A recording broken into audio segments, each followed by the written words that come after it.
Hey everyone, Derek here again. I'm here to bring you a video for our Sons of Anarchy countdown to the season finale, which would be the very last season of Sons of Anarchy. I said that I would be able to get my DVDs back in order to do some reviews, and I have gotten to the sixth episode of the first season right now. So I'm chugging along a little bit. And what I'm going to do tonight is I'm going to do episode reviews from the episodes pilot to patch over. Basically, from the very first episode to the fourth episode. But I want to try to group some of these I'm going to group together, but others I'm going to do separately because based on the amount of storyline that they have, sometimes it's better to group some of these together, but some of them you have to keep by themselves in order to review. So I'm going to do those. Now, again, if for some reason you're just starting to catch up on Sons of Anarchy, you just started it, somebody told you about it and you're watching this, it will contain spoilers, so if you're not caught up, please do not watch the video. Okay. Now, I remember back in 2008 when I first watched Sons of Anarchy, these first 4 episodes.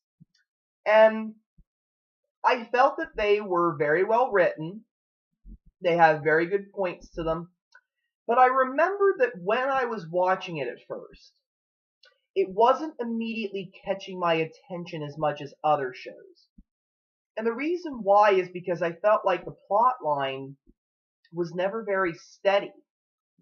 That one minute you're dealing with a Mayan, war, and then the next minute they were dealing with the rapist who raped Elliot Oswald's daughter, Tristan.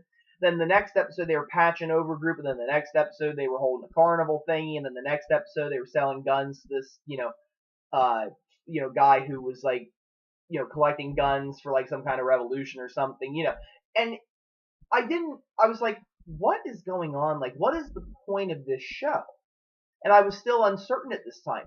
But looking back on them now, I realized that what it was doing was it was setting things up for later episodes in order to show just what the club is involved with. So looking back on them now, I realize just how essential they were. But at the time, I was concerned. Like, I almost stopped watching it because I didn't know if it was going to have a steady storyline, which is what I look for in a story. Sometimes I have trouble getting, attached to something if there's nothing going on that you can follow the whole way through. That's why I don't watch a lot of comedies, honestly, because sometimes they change the storyline week to week, and it's just not interesting to me. But anyways, I think that it was a great 4 episodes. They introduced the Sons of Anarchy, which they're a motorcycle club that lives in the town of Charming, California, which is a very small town. It's not very developed. It's more of like your old days small town that everybody had their own business and everybody went about their lives, and nobody really you don't see like a McDonald's in Charming. You don't see a Starbucks like Agent Cone says, oh, I've been dying for a Starbucks ever since I got here. Nothing like that. The corporate world really doesn't exist in the town of Charming at this time, and that's partly because of Sons of Anarchy. They basically try to keep those people out by whatever means possible. They also keep drugs and like deaths out of the town. Like they basically prevented the Ernest Darby, or like I think they called them the Nords. I think they were like a white supremacist gang. They prevent them from selling drugs in the town. They prevent like the Niners or the Mayans from coming into the town and distributing drugs or killing people. They try to keep the gang warfare out of the town. They want to try to preserve it. So, and then in the meantime, in order to make money, they run an auto shop at their base, Teller Moro. They have their club headquarters there. In addition to that, they also run guns for the IRA, the Irish Republican Army. And you see just how much money they get from that. So they are involved in quite a bit. But what you see is, and the thing I like about these early episodes is you really see the brotherhood between a lot of these characters, and they're a lot stronger as individuals, and you can see the camaraderie. But as we see later on, that starts to break a little bit. Now, the first 4 episodes definitely do a good job of introducing a lot of things. You have Clay, who is the president of the entire club. Basically, Sam Crow, Sons of Anarchy Motorcycle Club in Redwood Original, which is for Charming. This is the main base club. This is the mother chapter. To be a part of this is pretty much like being among the elite, if you want to put it that way. This is where the club originally started.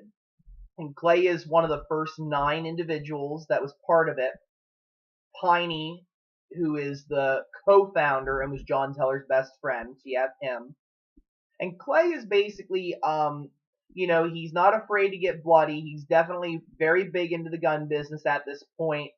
And he's been a father to Jax, who is the vice president and who is the son of Gemma Teller Morrow and John Teller, who is dead. Clay has since married Gemma, and you see that they have a strong relationship at this time. Gemma is the matriarch of the family, really. And, Clay basically leans on her a lot for support. And, of course, Clay is having a concern right now because he has arthritis. And one of the things that they have, you need your hands in order to ride a bike. You need to be able to, keep a hold of the pedals and use them to keep your bike going. And he's suffering from arthritis, which the rule is if you don't ride, you don't vote. And if he can't ride and lead, then he's not going to be president for long. So you have him. And then Jax, who is basically like the main character, really, who, he just had a son named Abel, born 10 weeks early because his ex-wife, Wendy, overdosed on drugs and basically almost had a miscarriage being cheap. They were able to save the baby and had a surgery done on it. So Jax, at this point, is going through a big change. And it's also when he finds his father John's manuscript about how the Sons of Anarchy have basically lost their way.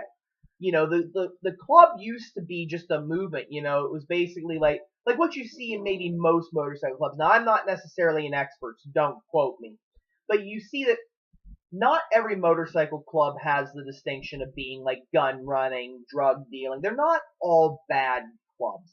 Most of them, in fact, do a lot of good for the community. So you don't want to watch Sons of Anarchy and make your basis that this is what a motorcycle club is. Never, ever do that. Yes, there are a few out there like that, but they are the very few and far between. So never take that as what a motorcycle club is, or you're going to basically just be afraid of so many things you're not supposed to be afraid of. Most of these clubs are very good influences on the community. They really are. But Sons of Anarchy has went from being a movement of basically, anarchism against the government, not necessarily adjusting to society or, authority ways. And it went from being that to being, the criminal enterprise that it is. And Jax basically reads the manuscript, starts to see what his father is saying, and with his son being born, he's changed. And they say Bobby, the secretary, tells him that in the 4th episode, Patch Over, that basically the club is starting to pick up on him going against Clay, and it's definitely causing a rift. In the 2nd episode, they're dealing with the aftermath of their warehouse was burned down in the 1st episode that held their guns, and 2 Mexican women ended up getting killed, not intentionally, but they were hiding there. And basically, they had to set up a murder scene in order to keep the distraction away from that scene. So they were basically thinking about killing either Mayans or Nords in order to make up a crime scene. But Jax was saying brains before bullets. But so you see that he's starting to become more of a he doesn't want to take as many risks now that he has a child. And maybe it's also John Teller, speaking from the grave to Jax. So he's definitely on a very big journey at this point about who he is and what he's able to do. Because in the 1st episode, he hesitates before he kills Whistler, the Darby's man, who was basically the Nords and the Mayans had made somewhat of an alliance against the Sons. And Jax hesitated. He killed him in self-defense, really, if you want to call it that, because he shot him twice in the back, and then Jax turned around and shot him, and Jax was wearing his vest. So they made it out to be like it wasn't cold-blooded murder, but I don't think that Jax would have been able to do it at this time. So you definitely see that he's on a big journey. Then you have Gemma, who is the, like I said, the matriarch of the family. Gemma always confuses me sometimes as a character. She's very good, though. Katie Seagal does an excellent job playing this role. Don't get me wrong. It might just be me being a man. I might not necessarily understand like women as much as I would like to. But one thing that you can always tie back to Gemma is she is all about family. And anybody that tries to hurt her family is screwed. Like, that's why in the first episode, like, after Wendy basically overdoses and almost loses the baby, she basically leaves Wendy a drug needle and basically says, hey, kill yourself, because you tried to hurt my family, you almost had my grandson killed, and, you know, you broke Jax's heart, you're basically a mess. So she basically leaves that needle in order for Wendy to kill herself, which Wendy tries to, but doesn't succeed, is there. She's in a hospital and she's saved. So you can always tie that back to Gemma is always about family, and she's going to do whatever she can to protect people, which is why she's so antagonistic against Tara, because she saw Tara as the woman who broke Jax's heart, and it definitely plays into what she does, you know. Now, you know, if she can see that someone can help her family, she'll also treat them, you know, with respect, or if they are a part of the family. Like, she ends up helping Tara out, and I think it's because, you know, she sees Tara as helping her grandchild Abel get better, and I think that she also, you know, familiarizes herself as a woman with Tara when Tara was being pursued by Agent Cone, who was her ex-boyfriend, who was an ATF agent. She sees that maybe she had an experience like that, and I think that she can connect. So Gemma really is, you know, she's all about the family, and she definitely is a very good character. She develops very well. And you see that in Tara as well, who Tara is the ex-girlfriend of Jax. Used to be maybe like someone who ran with the club, maybe was a little more wilder in her younger years, but she matured. She left Charming. She got a job in a different hospital in Chicago. But because Agent Josh Cohn, who was an ATF agent, she dated him, but he kind of got a little obsessive, a little bit of stalking, so she left and got a restraining order against him. And you see that Tara leaves there because she's so afraid of Cohn and what he can do. So you definitely know that Tara's definitely afraid. She's hiding there, and she's definitely got a lot of, you know, I think she's got some conflicted feelings about still how she feels with Jax. You know, like, for what you gather, they were basically first loves. I mean, and let's face it, first love is definitely a big thing. Gemma's right.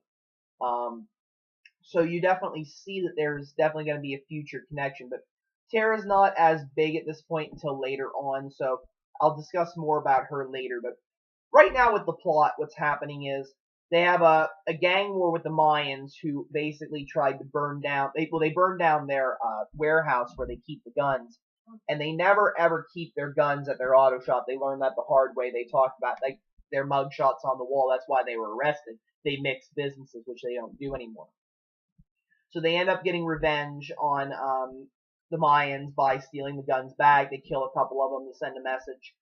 The second episode again is basically dealing with the blowback of that, and they, you know, they set up a murder scene where they basically dig up two bodies that were fresh from basically the morgue and the cemetery, and they set it up to look like a murder scene.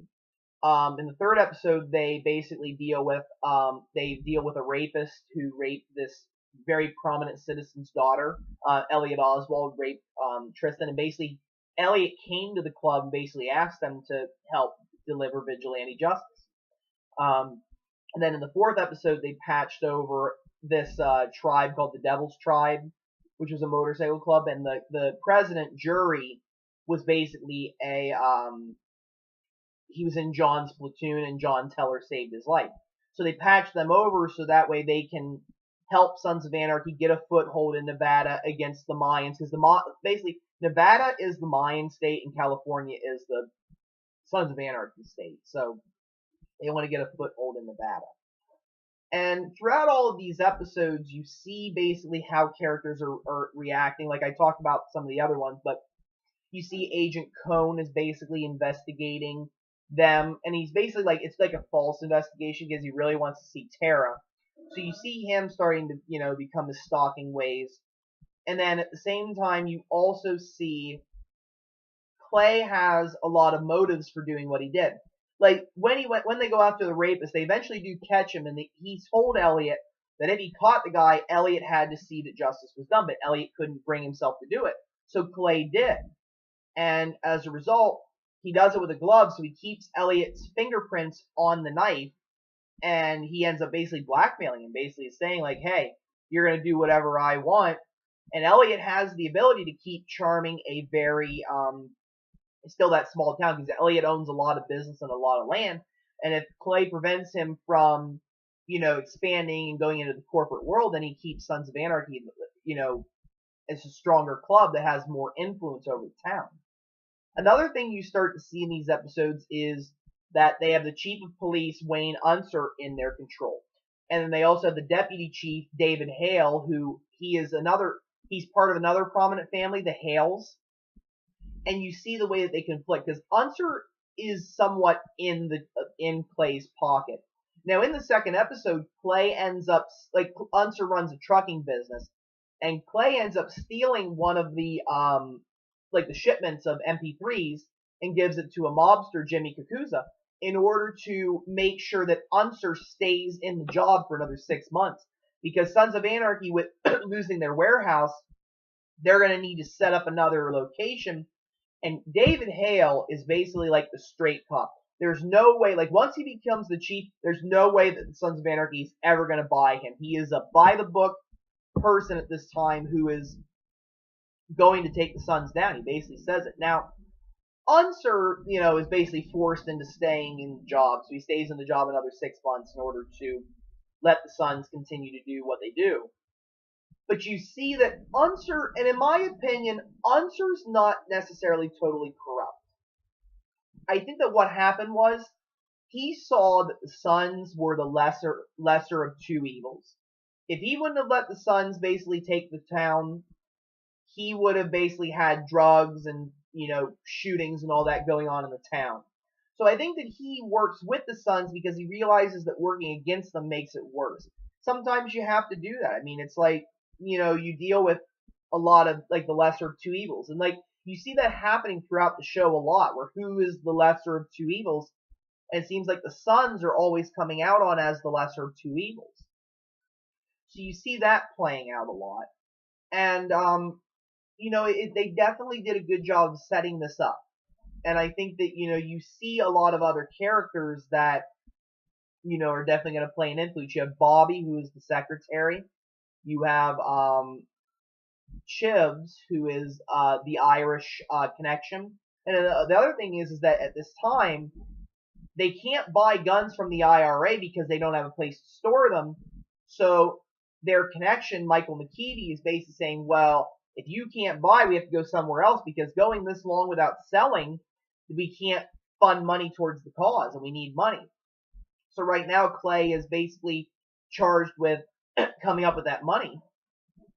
You have Juice, who's basically he's probably the newest member in the Comic Relief, he overdoses on drugs and doesn't load the clips of the guns, so basically they basically tease him and they throw him out on the street in a diaper with a sign on. And you see these guys definitely have a brotherhood that, they're able to joke around with each other, and they're able to do funny things to each other, especially to the prospect, Kip Halfsack Epps right now is the prospect, and he is basically trying to become a member. And you see that, he's still trying to learn the ways, and I mean, they do harass him a lot, but I think that's again to show him, hey, if you can take this, you can be a member of our club. And I mean, Halfsack has had to basically, unclog toilets, clean things. What's the big thing that he had to do? He had to follow Hale around on a small scooter, and the reason why he's Halfsack is because he served in Iraq, Afghanistan, and got one of his testicles shot off. So that's why he has the nickname. So he goes to Nevada and he finds a woman named Cherry that he likes, basically at the jury's, because basically what he runs is almost like a brothel. And he falls in love, but Clay basically overheard Halfsack make an insult about Gemma, which it wouldn't necessarily be an insult, it's just it can be taken the wrong way. I'm not going to say it because, again, it's inappropriate for potentially young viewers, so I don't want to do that. But he basically ends up giving that comment. So basically, Clay gets revenge and takes Cherry away from him. So you see that Half-Sack is really still trying to learn about the club life. Then you have probably the most important one, Opie, who is Piney's son. Opie just got out of prison, served 5 years in prison for blowing something up. I don't remember what it was. I think it was like a munitions depot or something. He blew something up. He gets caught, so he served 5 years. Now, when he gets out, they're got like the Suns' gun business has been booming. Definitely things have been moving on, and he's right now he's in a half in, half out kind of way. He was supposed to go along in the pilot to help blow up the Mayans' warehouse, but he doesn't. Jax basically tells him that he doesn't have to go because Opie's married to Donna, and Donna is basically the type of woman that didn't want, she doesn't want Opie to be a part of the club because she realizes that with Opie being in the club, he's putting his family in danger, he's putting his marriage in danger, and he might go to prison again. She doesn't want to see that happen. So you see that there's a lot of conflict between these two about, how involved is Opie going to be? Because Opie comes back and, does a couple things, but he isn't really a main part of the club. Like, he's not going to do any of the dirty work anymore because he doesn't want to get caught. And you see, like, the conflict between them. And I love Opie. I think Opie is definitely, like, other than Jax, he's probably my other favorite character. I mean, he is a great, great character. Ryan Hurst does an excellent job portraying him. And you definitely see a lot of conflict in him. And I like how they play that out, that Opie, is trying to figure out, he wants to, be a part of the Brotherhood because, it's kind of like one of those things where once you're in, you're in. But he also wants to keep his wife and kids happy. But, he's struggling because, they made money. He didn't get his fair cut because he was in prison. So he gets out and he has little bit of money. He's struggling to make ends meet. His lumber job, I think he works as a lumberjack after this. Like, that job's not paying enough. And he realized that he wants to be able to provide for his family, but Donna doesn't want him to provide through the club anymore. So there's definitely a lot going on. They really do set up a lot of things for the later part of the show, which again, that's why, again, like, I misjudged these episodes at first because I didn't think they really mattered. But when you start watching, again, you see just how important these episodes are. So they're great episodes. I love it, and it's a good show. I'm going to bring this video to a close. I want to thank everybody for watching. I want to thank anybody who's subscribed. If you have any questions or comments, feel free to leave them. Feel free to leave a video topic for Sons of Anarchy. I'm going to keep watching them so I can get all the way through, and then I can do some prediction videos and talk about a couple of things. So I'm really excited, folks. Thank you again, everyone, and I hope you have a wonderful day. Thank you.